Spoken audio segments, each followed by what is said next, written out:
Texas Metalheads, Rusty with Lone Star Metal, and I've got Connor, all hail the Yeti. fucking A. Connor, How are you, brother? great to fucking see you, man. Great to fucking see you. Thank you. Just saw a badass fucking show. Cool.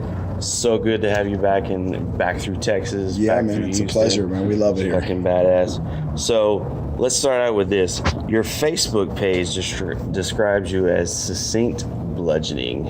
Can you expand on that? What does that exactly mean? I think it's just for us on a live show, we try our best to kind of just be relentless with what we're doing and not let up.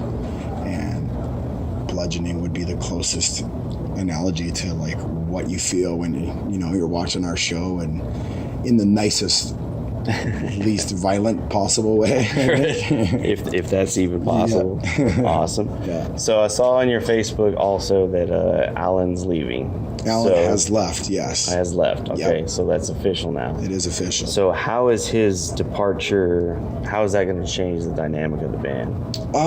It was a big blow for us, because he's been in the band for a while now, and we've written 2 records with him. Absolutely. And he's just moving on with wanting to do different things in life, and we're still great friends. He's still one of the brothers, and we have to support his decision just like he has to support ours to keep moving on too. So we're going to continue to write with him. That's one of the things we agreed to. We'll when it comes time to do a new record, that we'll bring him in and see where we're at. If it works, it works. If it doesn't, it doesn't. Yeah. So right now he's still kind of interwoven. Yeah, he's still part of it. He's still part of the thing, and I don't think his influence in the band will really ever leave. Okay. Yeah. Cool. And then when we talked earlier, you said you already have a new guitar player. So tell me a little bit about him. We have Clay. He's a really good friend of ours that's been a friend of ours for a long time. He's a great guitar player, and when this happened with Alan, we had somebody lined up that was going to be coming into the mix and this person basically at the last minute decided that he didn't want to do this and didn't want to be in the band after all these tours are lined up and everything, the record's about to come out. He just changed his mind, got back on a plane and went home. Wow. Whatever his reasons are for that, that's his business. He didn't really kind of give us much of an explanation other than, he misses his kids and his family and thought he could do it and thought he wanted to do it, but he doesn't. Right. So that left us in a pretty shitty situation because we had a month to find somebody before these shows, it started. So Clay knows us. Clay knows our songs. He's been around us since the beginning of the band, just in Hollywood and stuff. And we just, let's give it a shot. So he learned the songs and learned them real quick and plays them really, really cool, kind of like rock and roll kind of style, which is really kind of different for us. It's like a little less metal, but it still kind of fits. So it's been interesting. Tonight's the 4th show with him, and we're just kind of finding that stride now, and it felt really good tonight. So we're gonna finish these tours and kind of just see where we're at after that before we make a 100% decision. It looked really cool up there. Yeah. He's got a cool style, and it's like, you'd think that it would be a typical like headbanging, jumping around like kind of guy, but he's just kind of like got that swagger to him, which is kind of cool, and I like it. So far, we love him, and we're always gonna love him, so it doesn't matter. But we're gonna give it a shot. On this side of the stage, it didn't seem forced. It didn't seem like he was like the new guy. Yeah, that's kind of like we want to try to pick people's brains and see what they think without getting like oh no, it was great, you guys were awesome. We want people to be honest, and and it's taken a couple shows to like I said, to find our groove, but we found it tonight, so we felt really good, and we're just going to keep trucking on. Sweet. Badass. Let's talk about the lyrics a little bit. So, as I told you before, I'm kind of a new guy into All Hail the Yeti, but I really dove into the lyrics because, that's my thing. I love the lyrics. And your lyrics always seem to delve into the darker side of humanity and expose the darkness, bring that to light. So is this a conscientious thing, or what's the inspiration with that? Honestly, man, the inspiration behind every song is different for every song. Right. Some of the songs are stuff that I've had just ramblings that I've written that just kind of fit and turn into a song, and then we turn it into something. Some of the songs are ideas that I've come up with that I want to write a story about. It's one thing that I've always been very, very, felt strongly about was to kind of leave it up to the listener's interpretation of what each song means and what it's about. That's why we never really printed our lyrics in the records. Yeah. Not because I want people to make it up, but it's like cool to hear people come, at our shows and be like, oh yeah, no, I love that song when you say this, and like this is about this, right? And it's like, no, but that's cool. Yeah. Like if that's what it's about to you, then that's cool. And it's always kind of been like that kind of campfire, haunted ghost story kind of vibe. And, that's exactly the vibe that I get from I got so tired of as a fan of music and a listener of heavy music of hearing about singers' problems. Yeah. And while I'm not going to say that I don't have songs that are about my past or about a bad relationship or a good relationship or, there's a certain line I think you need to draw in the sand about how much you want to talk about how shitty your life is and how, you know what I mean? It's like, I'm a grown man, I'm 40 years old, I don't need to be talking about I'm depressed and this and you know what I mean? And that's just my personal take on it. So for me, I always wanted to tell a story, and keep people interested by being like, oh yeah, with that, and some of our songs are based on actual events. We have a song about Jim Jones and what he was doing. We have a song Let the Night Roar. Yeah, I have a song about Randy Weaver and the shit that was going on there. So I have a song on the new record about another guy that was doing some fucked up shit in the Cleveland area, and it was something a story that I'd been told and I read about, and it was like kind of like it intrigued me. Yeah. It was disgusting, and he's a sick human being, but for some reason I just was like I was drawn to the story. I'm like, I want to write about it. Right. So that's the thing, man. We have so many different elements to like lyrically, and for the new record, a lot of it was, I want to do a song about this. I want like a specific subject, and so I wrote about that. And some of the songs were like, I had a song written from way back that we recorded way back at the beginning. Yeah. And I took the lyrics from that song and just turned it into this new song. So if it fits in the song and it works, then use it. If it doesn't, find something else. That's just kind of how it's always been for me. It's never been too contrived. Yeah. It's kind of, and that's the same with our writing style. It's just like whatever happens is kind of just what we write 40 songs that we think are cool. We pick 20 of those, and then we pick 10 of those. Right. Yeah. Yeah. So it sounds like, this was my next question, it sounds like there hasn't really been any boundaries you've set for yourself lyrically. How about musically? No. Lyrically, boundaries are just kind of like, I think the great thing about being an artist is I don't have any rules, and I think that should be for every artist, no matter what medium you're using, music or painting, or if you want to be vile and disgusting and write about something disgusting, that's your given right to do whatever you want. If you've noticed on our records, there's not a lot of swearing. Right. And that was always something that's like, I don't need to use kind of like mindless words that are kind of ignorant, that don't really, you can say fuck and shit and cock and like hell and ass and all that stuff as much as you want, but there's really no intelligence to any of those words. Right. Yeah. There's other ways to show aggression and portray that feeling or that vibe with other words that, people, we do have some swears on it, but it's just, like I said, it was like, it felt right for that song. Yeah. So, we've got a song. It has more, to me, it has more impact than, exactly. and then when you do hear it, it's like, oh, okay, cool. Yeah. We have a line in one of our new songs called You Make Me Fucking Sick. Yeah. But that was how I felt about this person that I wrote about the song, and so that's what I put in there. Yeah. Musically, we've always, I think we've always just been like, we don't have to write to fit in with whatever style's popular right now. Yeah. We all come from so many different backgrounds of music. Like, I grew up listening to like Motley Crue and Kiss and all that stuff, and then I transformed into like Pearl Jam and Alice in Chains and Soundgarden. Yeah. And then I went to Pantera and Acid Bath, I Hate God, and like that music for me, that Southern metal, Texas metal, New Orleans stuff, that was what really, really hit home for me. I don't know what it was about it. I latched on to that. Acid Bath and Dax Riggs are one of my biggest inspirations ever. Badass. And as a young musician and getting into it, I was like, I wanted to, I don't want to say I was copying him, but it was like his vision and the way he was portraying his lyrics, kind of the same way as like, man, he's telling a story and it's like almost terrifying, but it's like, I don't really know what he's talking about. Yeah.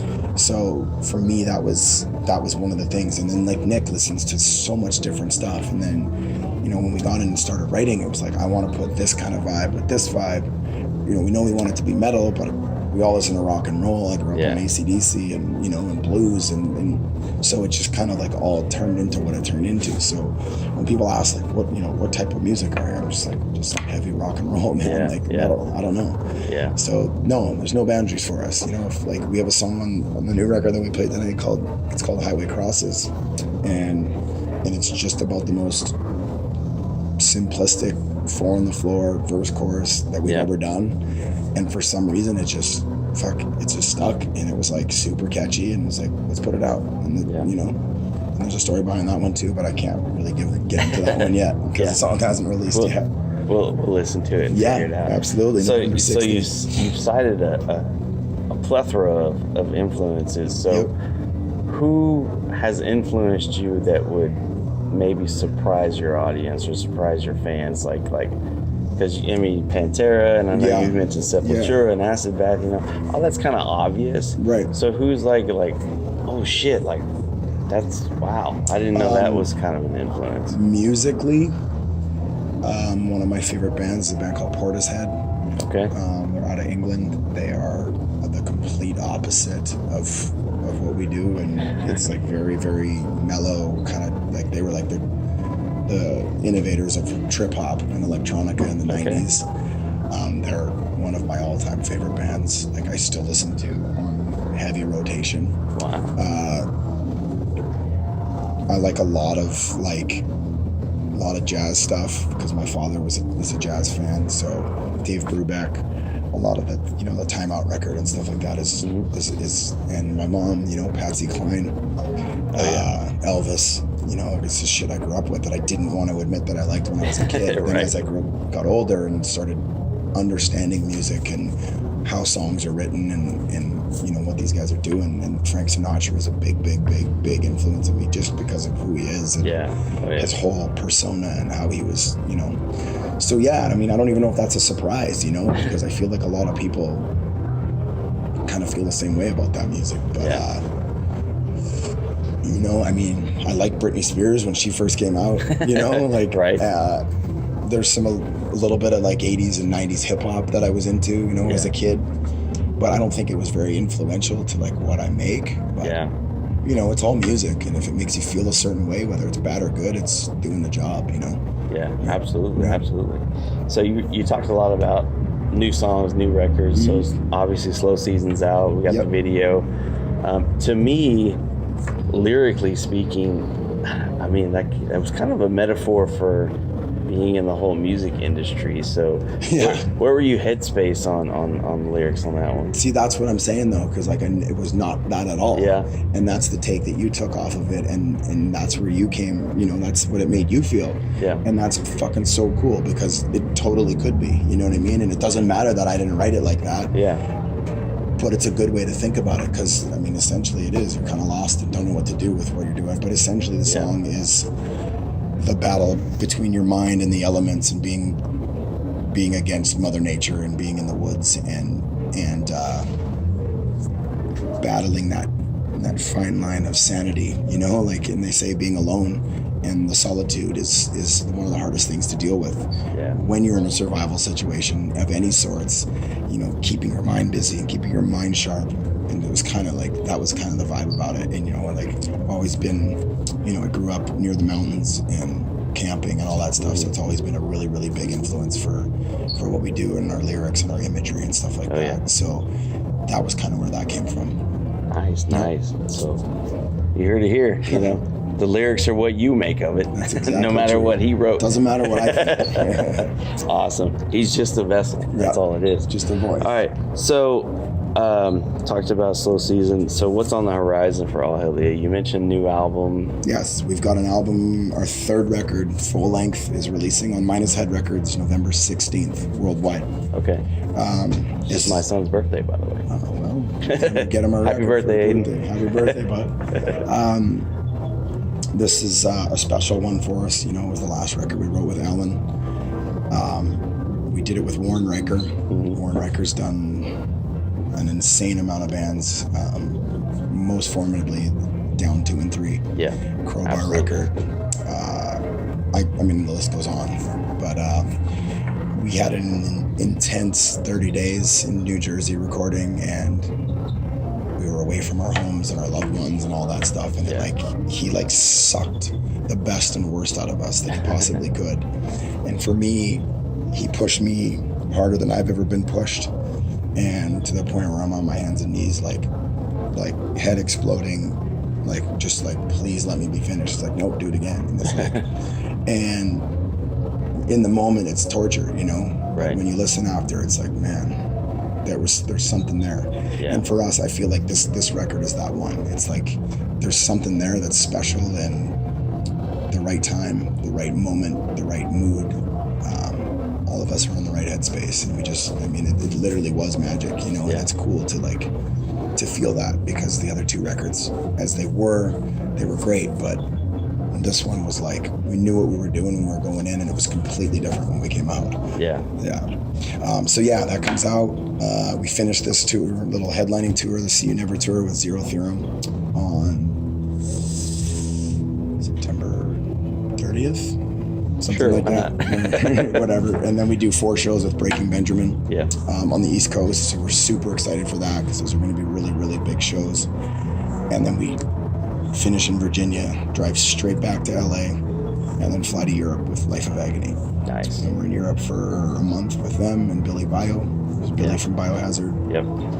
And then we're home till the holidays, and then next year it's just right back at it, full year of touring, and pushing hard. So, new album coming out in November. What took so long between the last and this one? I don't know. I mean, we were touring, you know, and for us that's been one of the biggest struggles. Is the agent situation has always been like, you know, our biggest nemesis is finding someone that's going to work for us and believe in us. And so we didn't tour as much as we wanted to, and the tours were spread out farther. So, and then the situation with Alan leaving, and you know, we had to have the record remixed, and it's just everything kind of just set us back. And then finally I was like, look, we need to put this out this year. It has to come out. Yeah. If it doesn't come out this year, we're fucking ourselves. So that was it. It was just like, now's the time. Awesome. So this is what I like to throw all the bands that I interview. So All Hail the Yeti in 3 words. Shit. That doesn't count. 3 words? 3 words, yes sir. Heavy fucking metal. That'll work. Awesome. So, talked about the horizon. What impact do you want, not just All Hail the Yeti, but Connor Garritty, what impact do you want to make on the metal scene? You know, that was always been something for me that was something I felt so strongly about, because I feel like it's just become so cookie cutter. And again, there's a formula, and it's like one band did it, and they did really well from doing it this way. Yeah. So all these bands are like, well, we got to do that because it worked for them. It's like, it's not like the new metal, you know what I mean? Like when that happened with new metal, a few bands did it and it worked well for them, and then all these bands were trying to do it. And it's like, for us, it's always been like, they're doing this, we're going to do the complete opposite. Just because I just don't feel right trying to do something that's already been done, you know, musically and artistically. I would love it, and I do love to, you know, as a kid growing up and listening to music and being such a fan of these bands that were just like larger than life to me. You know, the times were different. There was no internet. When you saw a band in a magazine, that was the only time you could ever see them. Absolutely. And then you saw them on stage on a big venue, and it was like, wow. And it just was so memorable for me to be like, man, these guys are just like, it's just so cool. And it kind of shaped me as a child to kind of not only just to grow up and be a musician and do what I do, but to understand music and understand lyrics and poetry, or whatever you want to call it, writing like that.